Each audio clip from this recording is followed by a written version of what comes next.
strip club says men made up £250,000 spiking claims to stop wives and girlfriends finding out. A strip club had been closed temporarily after victims of alleged spiking have lost £250,000.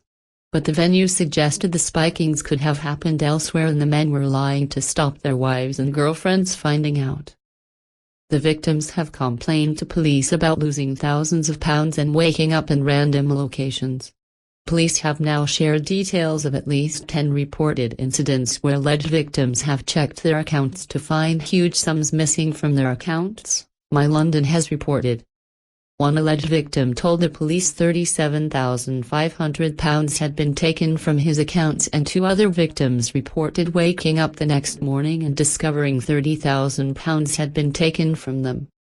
Both had visited Vanity Bar and nightclub in Soho, London. In one alleged incident at the venue, someone reported a stolen £19,000 watch to police.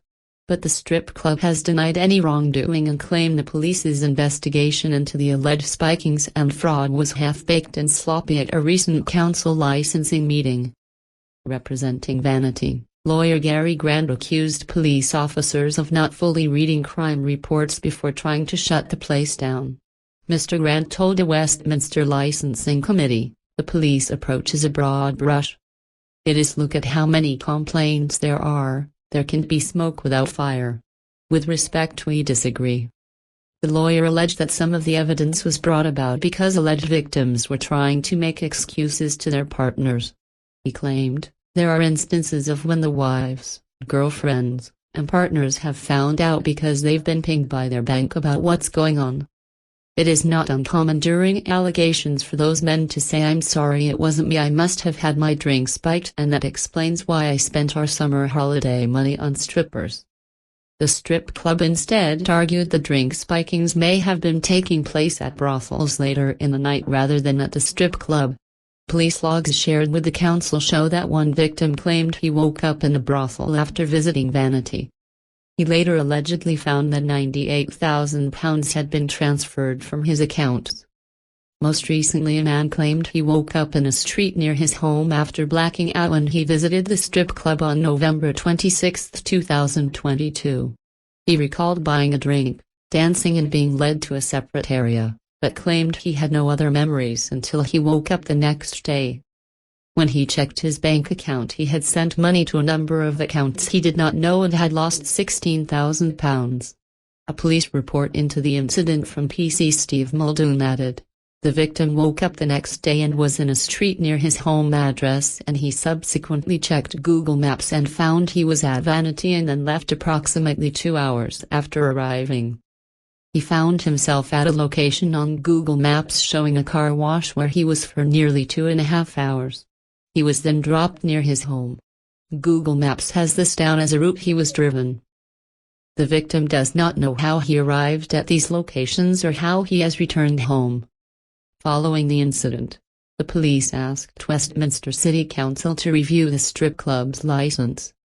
This was at least the 10th time that the police have been contacted about similar alleged incidents from inside the venue, according to a list of police reports provided to the council. When police officers asked the strip club for CCTV footage, staff allegedly tried to avoid showing them at the correct timings. When they did manage to see the requested footage, they saw men touching the dancers, something that is banned under sexual entertainment licensing rules.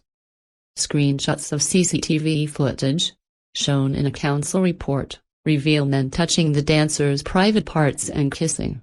Mr. Grant agreed that people were getting too drunk at the venue and that customers should not be touching dancers. But Vanity's representative said the police should look more carefully into the cases. Met Police lawyer Gerald Gorite KC said that it did not matter if someone was spiked or not and insisted Vanity had a heavy burden for letting people leave their premises in a vulnerable position. He told the Westminster City Council licensing meeting, "The victim on November 24 leaves the premises and suffers thousands upon thousands of loss on his credit cards. Leaving as he did in the state that he did is the responsibility of Vanity, and they have the heavy burden of responsibility for what happens to him afterwards. Following a 7-hour meeting about the future of the strip club, Westminster City Council decided to suspend the venue's license for 3 months and to ban the bar's managers from working at the venue. The council also added 23 conditions to the strip club's license, including staff having to be retrained. The strip club has 18 dancers and claims that 20,000 people pass through its door each year.